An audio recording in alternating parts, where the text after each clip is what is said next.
Hello दोस्तों, आपका अपने चैनल माइंड मोटिवेशन में बहुत बहुत स्वागत है। तो चलो दोस्तों, देर न करते हुए इस कहानी को शुरू करते हैं। गौतम बुद्ध को तो हम बहुत अच्छे से जानते हैं, जिन्होंने गौतम बुद्ध की स्थापना की और उन्होंने लोगों के जीवन में ढेर सारे बदलाव लेकर आए। ये कहानी भी उनके बचपन की है, जब वो छोटे थे और वो उन्हें गौतम बुद्ध के नाम से नहीं बल्कि सिद्धार्थ के नाम से जाना जाता था। उनके एक चचेरे भाई भी थे जिनका नाम देवदत्त था। तो चलिए जानते हैं इस कहानी के बारे में।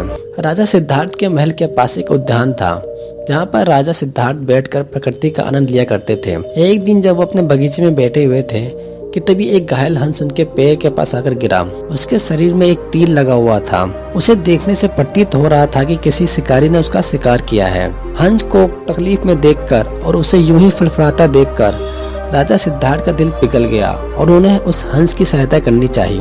उन्होंने सबसे पहले उस हंस के शरीर से वह तीर निकाला और घायल जगह पर मलहम लगाकर उसकी पट्टी की। ये सब कर लेने के बाद देवदत्त कुछ खोजता हुआ सिद्धार्थ के पास आया। देवदत्त जैसे ही सिद्धार्थ के पास पहुंचा, उसने कहा, अच्छा तो ये तुम्हारे पास है, लाओ इसे मुझे दे दो। इसका शिकार मैंने किया है। इसका शिकार करने में मुझे बहुत मेहनत करनी पड़ी थी। इस पर अधिकार मेरा है। देवदत्त की ये बात सुनकर सिद्धार्थ ने उससे कहा, नहीं, ये हंस घायल था और मेरे पास आया। मैंने इसकी मदद की और उसकी जान बचाई, इसलिए इस पर अधिकार मेरा है। दोनों भाइयों के बीच उस हंस के अधिकार को लेकर बहस होने लगी। अब वे जानना चाहते थे कि उस हंस पर किसका अधिकार ज्यादा है। ऐसे में उन दोनों ने निर्णय लिया कि वो दोनों राजा के पास जाएंगे। सिद्धार्थ के पिता कपिलवस्तु के राजा थे। वो दोनों राजा के पास गए।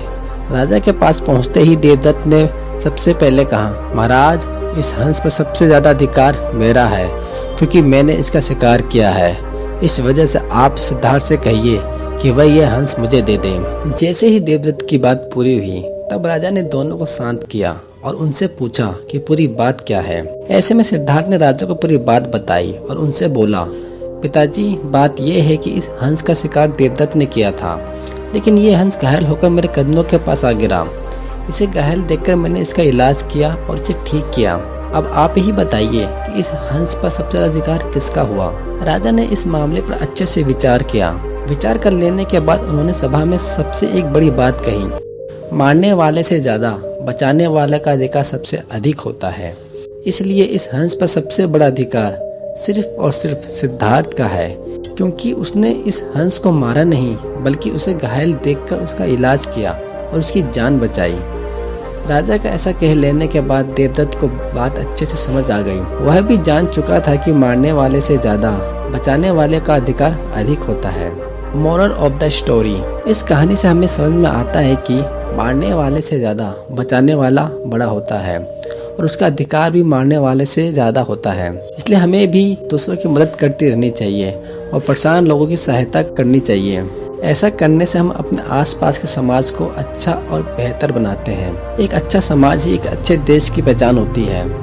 इसलिए आप भी आज से प्रण लीजिए कि आप भी दूसरों की सहायता जरूर करेंगे। तो दोस्तों, इस कहानी को हम यहीं समाप्त करते हैं और जल्दी ही एक नई कहानी लाते हैं। जब तक आप चैनल को लाइक सब्सक्राइब जरूर कर लें।